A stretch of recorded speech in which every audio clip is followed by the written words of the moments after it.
ঠিক এরকম যদি একটা রেসিপি তোমরা পেতে চাও তাহলে অবশ্যই কিন্তু রেসিপিটা তোমাদের সম্পূর্ণ দেখতে হবে। তো এটা এতক্ষণে বুঝেই গেছো যে এটা কী মাছের চপ। এটা হচ্ছে লোটে মাছের চপ। তো দেখে নাও রেসিপিটা আমি কিভাবে বানালাম। তো প্রথমে আমি লোটে মাছকে নুন হলুদ মাখিয়ে 5-10 মিনিটের জন্য রেখে দেবো। তারপর একদম শুকনো কড়াইতে লোটে মাছগুলোকে ঠিক এইভাবে আমি সেদ্ধ করে নেব।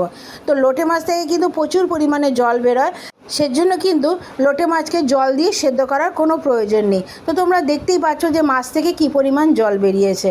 তো এতেই কিন্তু মাছটা সেদ্ধ হয়ে যাবে। এরপরে মাছটাকে ঠান্ডা করে নিয়ে আমি কাটার থেকে মাছগুলোকে সব কটা আলাদা করে নেব। তো অবশ্যই মাছটাকে একটু ঠান্ডা হতে দিও। তো ঠান্ডা হওয়ার পরে ঠিক দেখতে পাচ্ছ যে আমি এভাবে মাছগুলোর থেকে কাটা আলাদা করে নিয়েছি। তো তোমরা একটু খেয়াল রেখো মাছের মধ্যে যেন কাটা না থাকে, যেহেতু লোটে মাছের কাটাগুলো কিন্তু খুব সরু সরু হয়। তো এইভাবে কিন্তু আমি মাছটাকে আলাদা করে নিয়েছি। এরপরে যেটা করব, একটা হ্যান্ড চপারের মধ্যে আমি আদা, কাঁচা লঙ্কা, রসুন আর বেশ খানিকটা পেঁয়াজ আমি গ্রেট করে নেব।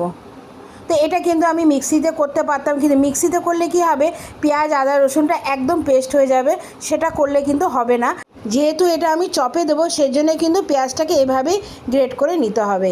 এবার কড়াইতে তেল দিয়ে ওই পেঁয়াজ আদা রসুনটাকে একটু ভাজা ভাজা করে নিয়ে নুন হলুদ সামান্য একটু টমেটো সস আর একটু চিলি সস দিয়ে আমি ভালো মতো রান্না করে নিয়েছি। তারপরে যখন পেঁয়াজটা একটু ভাজা ভাজা হয়ে গেছে তার মধ্যে আমি দিয়ে দিয়েছি বেছে রাখা লোটে মাছটা। এরপরে এইটাকে কিন্তু বেশ খানিকক্ষণ আমার রান্না করে নিতে হবে, মাছটা যাতে বেশ ভালোভাবে মশলার সাথে মিশে যায়। এরপরে আমি এটাকে বাইন্ডিংয়ের জন্য দিয়ে দিয়েছিলাম কিছুটা ব্রেড ক্রাম্বস।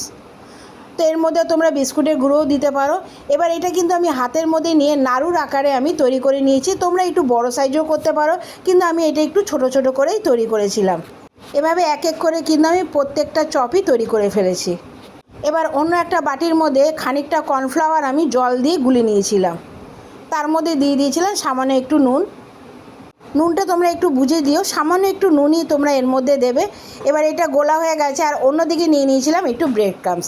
এবার প্রত্যেকটা চপকে আমি কর্নফ্লাওয়ারের মধ্যে চুবিয়ে ব্রেড ক্রাম্বসের মধ্যে ভালো মতন কোট করে আবার কর্নফ্লাওয়ারের মধ্যে চুবিয়ে ব্রেড ক্রাম্বসের মধ্যে কোট করে নিয়েছি, মানে ডবল কোট করে নিয়েছিলাম। প্রত্যেকটা চপ কিন্তু আমি ডবল কোট করে নিয়েছিলাম। ব্যাস আর কি, এবার গরম তেলের মধ্যে এক এক করে ভেজে তুলে নিয়েছি। তো রেসিপিটা কেমন হলো অবশ্যই কিন্তু আমাকে কমেন্টস করে জানাবে। আর রেসিপিটা ভালো লাগলে কিন্তু লাইক কমেন্টস আর শেয়ার করতে ভুলে যেও না।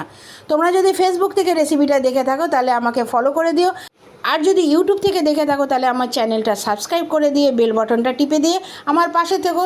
যখনই আমি নিত্য নতুন কোনো রেসিপি শেয়ার করব তার নোটিফিকেশান যাতে সবার আগে তোমাদের কাছে পৌঁছে যায়। তাহলে কেমন লাগলো রেসিপিটা? লোটের মাছে অনেক রকম রেসিপি কিন্তু তোমরা খেয়েছো, তবে একবার এটা ট্রাই করে দেখো, তারপর তোমরা আমাকে কমেন্টস করে জানিও যে রেসিপিটা কেমন হলো। আসবো আবার একটা নতুন রেসিপি নিয়ে, এখনের জন্য টাটা।